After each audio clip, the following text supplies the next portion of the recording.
Hey everybody, Bryce Koon here with the Crowded Booth, and today we're talking with a good friend of the show, Palmer Thombs, about why Georgia will not become the next LSU, while Kirby Smart and company have something more planned in Athens. That and more on today's episode of the Crowded Booth.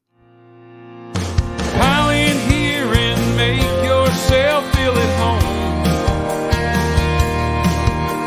The Crowded Booth is coming on. The Crowded Booth with Bryce Koon.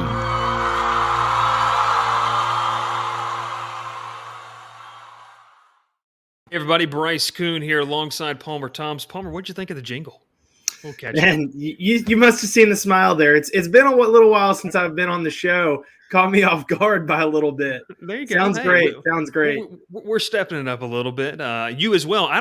I think we've only talked to you once or twice since you moved to On 3, but obviously you've moved up in the ranks of Georgia coverage. You're establishing a name for yourself, and with that comes covering the defending national champions. And so, Palmer, today we're talking about why Georgia will not repeat what LSU did. And there's a lot of different factors. The Georgia haters are quick to say they lost a lot. That defense is going to be brand new, and there are going to be some new faces. But let's just get right into it today. For Georgia to not repeat what happened to LSU, in your opinion, what kind of has to happen, and what do you think happens early on that says, look, it's not going to be the same thing. This is just they're maybe more inclined to be more like what Alabama's been doing than other teams that have won championships and had that drop off. Yeah, I think, first of all, it's a huge help that Georgia is not, knock on wood here, Georgia is not going to be trying to defend its national championship in the middle of a global pandemic. They're going to have a normal offseason following their national championship. We're talking here in the middle of June, late June, and, Georgia's in the midst of it right now. They had spring practice. LSU didn't have that in 2020. Coming off of its national championship. So I think that's the first thing, and kind of just goes, hand in hand with my gut feeling. I just can't see it happening. So that's the first reasoning why. But there's certainly some facts that kind of, if you look at the trajectory of these two programs going into those national championships and coming out of them, why Georgia will be better off coming out of it than LSU was. And I think, first off, I'm going to start with recruiting here.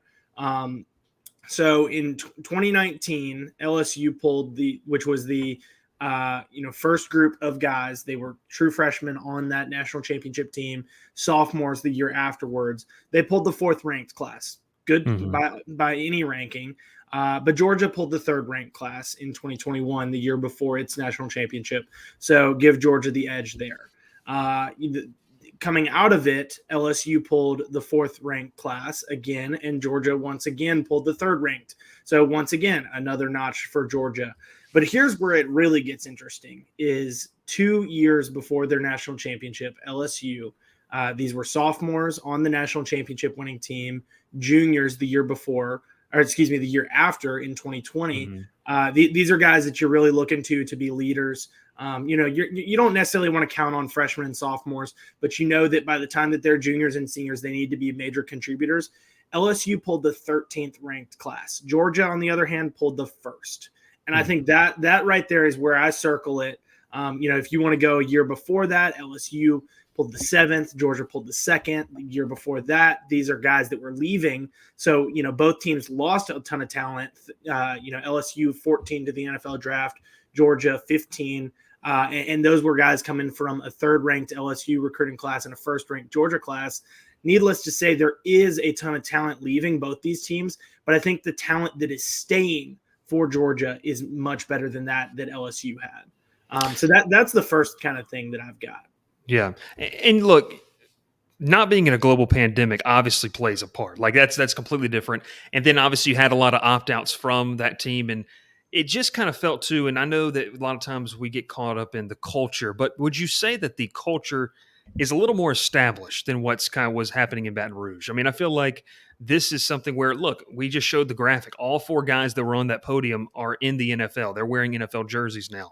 But it seems like there's been something left. The keys to the car, per se, have been left to these guys, and there may be some new names that dog fans haven't heard of, but it's certainly not.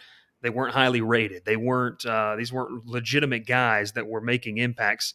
I think there's still reason to be excited. Even I don't know. Do you expect a championship hangover per se, or is the culture strong enough to defeat that? I don't. I don't expect a championship hangover. I think, the first sign that Georgia doesn't have that championship hangover will be that first game against Oregon. They are opening with a test, to say the least. LSU lost its first game of that 2020 season, did so at home to Mississippi State. Georgia obviously opening in a neutral site, so put that on the tougher end, and probably against a tougher opponent in a top 10, top 15 type team in Oregon. Oregon.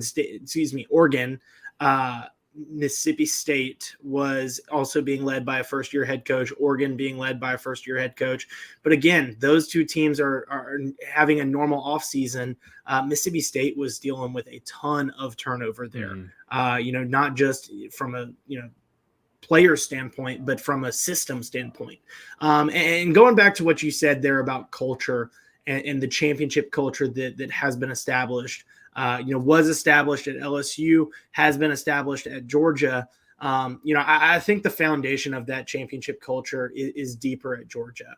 If we were having this conversation, I think it would have been fair to have this conversation after 2017, Georgia's SEC championship and national championship appearance. But because the year two, that was year two of Kirby Smart. That LSU championship was year 2, year 3 of Ed Orgeron. And so, I think that Kirby going into his seventh season. I can't believe it's been that many, but yes, seventh season. It does. Time flies. But yeah, going into his 7th season, I think that he's established that. Goes back to that recruiting. He's been able to bring in very talented players. But I think if you look at the records of these teams in the years, prior to the national championship, it shows that too. And so I'll look at those here. 2019, obviously, when LSU won it, obviously they went 15-0. Georgia went 14-1 in 2021. But the year before those national championships, I give the edge to Georgia there. LSU was 10-3, won a New Year's Six bowl game over UCF in the Fiesta Bowl. Georgia won a New Year's Six bowl game over Cincinnati in the Peach Bowl, 8-2 that season. Tough to compare those two because, again, you're talking about a non-COVID year versus a COVID year. Georgia was only playing SEC competition. LSU played everybody, including Georgia in that 2018 season, beat the Bulldogs there in Baton Rouge. But I think, it's not the year before the national championship that separates these two teams. It's what came before that. So 2 years before the national championship, Georgia went 12-2. Their two losses were to LSU in that SEC championship. Obviously they were manhandled by the Tigers in Atlanta. Joe Burrow had a field day and solidified that he was going to win the Heisman if it wasn't already solidified before that. But they also got upset at home by South Carolina in a game that Georgia fans would rather forget. But if you want to look 2 years before the LSU national championship, they went 8-4. You want to look 3 years before the LSU national championship, they went 8-4 that year and fired Les Miles. Georgia was 11-3. And so, I think that there has been enough of a foundation of the championship culture. Georgia has been competitive that entire time. LSU was firing a head coach during the build-up to its national championship. So I think that it would be a fair comparison to make between, if we were having this conversation in 2018, why is Georgia not going to be the next LSU in 2018? Talking about that 2018 team, Georgia could have fallen off very easily after that championship appearance, national championship appearance, SEC championship win over Auburn that year. We could have had that conversation then. But I think that what they've shown since then, in the 4 years since then, is that they are here to stay. Kirby said it after that national championship, said, we're here to stay. We're not going anywhere. And I think the Bulldogs certainly have shown that in the years since then, and will continue to show that after this most recent national championship. And look, they haven't slacked off in recruiting as well. They pulled in the number 3 class that was really an impressive class altogether in 2022, 2023. They've already got a top 10 class with obviously that's going to continue to pick up steam. We're going to have to get another show, either you or your partner over there, talking about all the Columbus kids that are making their way. Because for us, where we're based, look, I mean, you had Michael Williams, you get kind of AJ Harris, who is another guy that's just really, really fun to watch. And so I think just kind of going forward, the recruiting momentum's there. Even with some of the staff turnover, it feels like that they solidified kind of, it doesn't matter, like coach or player leaves, it's going to continue. And so the last question I have for you is obviously recruiting and all these different things. But the picture that I just showed a couple minutes ago, and it had Nolan Smith embracing Kirby Smart. Nolan Smith was one of the few guys that decided to come back, Christopher Smith as well. But how much does that mean? I mean, how undervalued is that going to be heading into a big time game against Oregon? You're going to have a lot of talented, but maybe not as experienced guys on that defensive side to look in the defensive backfield and see a guy like Christopher Smith and what he's done, what he's contributed, and then to see a guy on the edge and a couple of guys, Robert Beal as well. I mean, this is a unit that's going to have some veterans. They're only, 20, 21 years old, some veterans to look at. Yeah, and let's not forget about Jalen Carter and Keely Ringo too, the two first team preseason All-Americans. That obviously they haven't been around the program as long as Nolan and Christopher and Robert Beal have, but they are veterans in the fact that they are experienced on the field. Kirby has a saying, if you're good enough, you're old enough, and I think those two guys, Carter has played in all 25 games since he showed up on campus, with the exception of Keely missing that first season because of a torn labrum. He's played in every game and started the last 12 for Georgia this past season. So I think that those two, along with those other guys you mentioned, are certainly going to be, leaders on that defensive side of the football where they do lose 7 starters.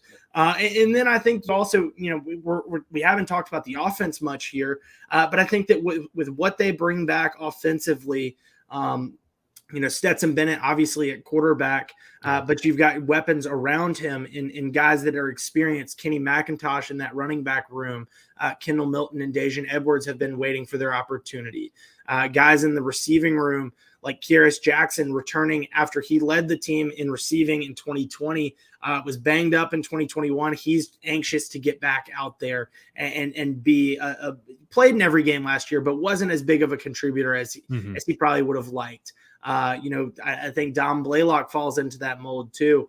Was a star in 2019 as a true freshman, but it has battled injuries since then.